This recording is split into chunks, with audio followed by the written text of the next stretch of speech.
안녕하십니까. 공병호 TV의 공병호입니다. 아프가니스탄에서 미국의 임무는 8월 31일 날 종료될 예정입니다. 테러가 발생한 이후에 미국은 테러 조직인 알카에다의 수장 오사마 빈 라덴을 제거하고 또 알카에다의 능력을 제거하기 위해서 아프간 전쟁을 시작을 했습니다. 또한 알카에다에게 안전한 작전 기지를 제공하는 탈레반 정권을 축출하는 그런 목적도 있었습니다. 무려 20년간 지속된 아프가니스탄 전쟁은 미국 역사상 가장 긴 전쟁으로 손꼽히고 있습니다. 지난 7월 8일 날 미국 대통령은 이렇게 주장했습니다. 우리는 국가 건설을 위해서 아프간에 간 것은 아니다. 이 말을 달리 해석하게 되면 미래와 국가를 어떻게 운영할지, 어떤 국가를 만들어갈지는 결국 아프간 국민의 권리이자 책임이란 뜻입니다. 그러나 아프가니스탄이 미군 철수 이후에 어떤 운명에 처하게 될지를 모든 사람들이 잘 알고 있습니다. 다만 그것을 표현하지 않을 뿐입니다. 기자회견장에서 한 기자가 냉철한 질문을 던졌습니다. 성의 없이 아프간으로부터 발을 빼는 아프간전은 과거 베트남전 때 미국 대사관 옥상에서 사람들이 필사적으로 헬기를 타고 탈출하는 상황과 비교한 질문에 대해서 미국 대통령은 이렇게 답합니다. 탈레반은 북베트남 월명군이 아닙니다. 전혀 비교할 수 없습니다. 이에 대해서 AP통신은 이런 논평을 남겼습니다. 바이든 대통령은 베트남에서 미군이 겪은 일과의 비교를 단호히 거부했다. 그만큼 단호히 거부한다는 것은 그것을 걱정하는 것을 뜻하기도 합니다. 미군은 자신들이 떠난 다음 아프간이 어떤 운명에 처하게 될지를 누구보다도 잘 알고 있을 것입니다. 이미 미군 협력자 2,500명에게 특별 이민 비자가 발급되었고 이들을 이동시킬 특별 항공기 운항이 7월 중에 개시될 예정입니다. 이들 핵심 협력자 이외에 무려 1만 6천 명이 특별 인민 비자 SIV 심사 대상이 됩니다.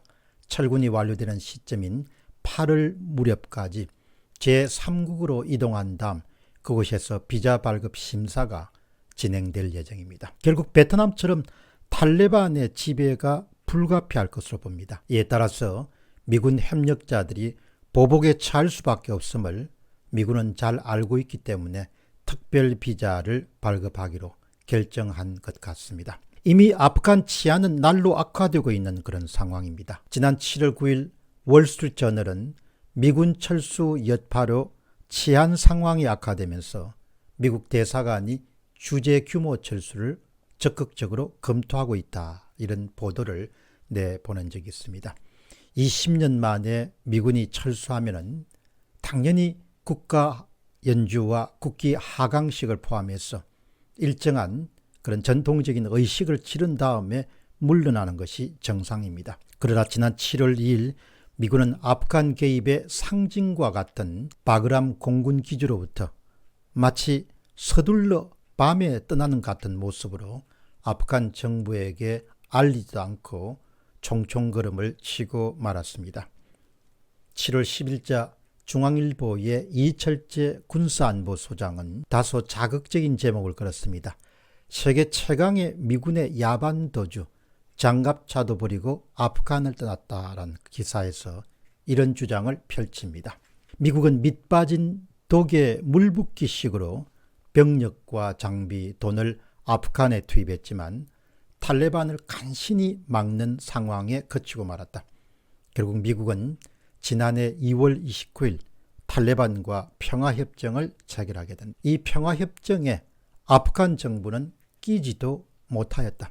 미국 대통령은 지난 4월 14일 날 영원한 전쟁을 끝내겠다면서 미군의 아프간 철수를 명령한 바가 있다. 아프간 정부는 허망하기 짝이 없다. 정부와 군대 모두 부패했고 탈레반과 싸울 힘도 의지도 없다. 탈레반은 지난 7월 5일 하루 동안만 아프간의 11개 행정지구를 함락시킨 바가 있다.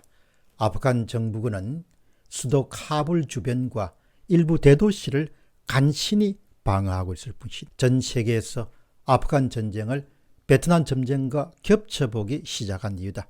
1975년 사이공, 지금의 호치민시의 미국 대사관 옥상에서 헬기에 매달려 간신히 탈출하는 장면을 카불에서 다시 보는 것은 시간 문제인 듯하다. 이 사건은 한국에도 적지 않은 의미를 준다.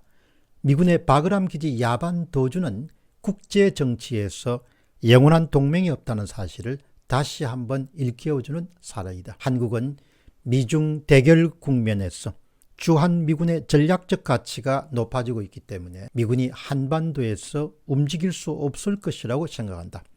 그러나 그것은 오산일 수 있다.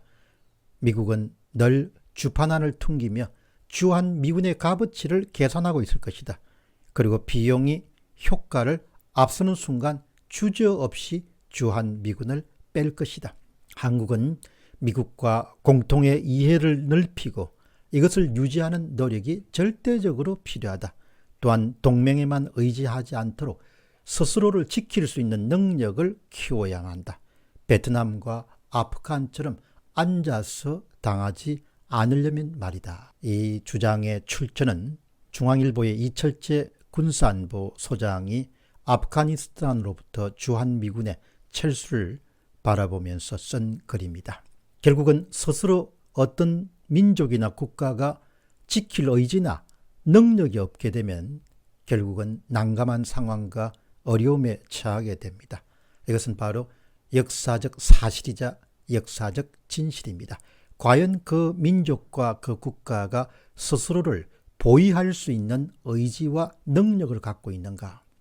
우리 스스로 지킬 그런 의지가 있는가? 지금 이 시점에서 우리 한국인들이 스스로에게 던져봐야 될 질문입니다. 우리 스스로 지킬 능력을 키우기 위해서 합당한 노력을 하고 있는가? 이 질문도 우리 스스로에게 던져야 됩니다. 적은 외부의 적도 있지만 내부의 적도 있습니다.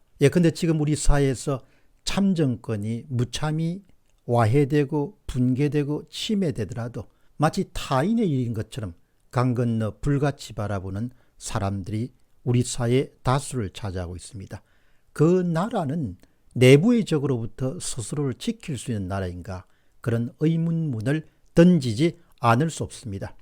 우리 스스로 좋은 나라, 훌륭한 나라, 지킬 만한 가치가 있는 나라를 만들기 위해서 얼마나 노력하고 있는가라는 그런 질문을 아프가니스탄으로부터 20년 만에 미군이 전면 철수하는 그런 사건을 보면서 떠올리게 되는 그런 질문입니다. 공병호 TV의 공병호였습니다. 감사합니다.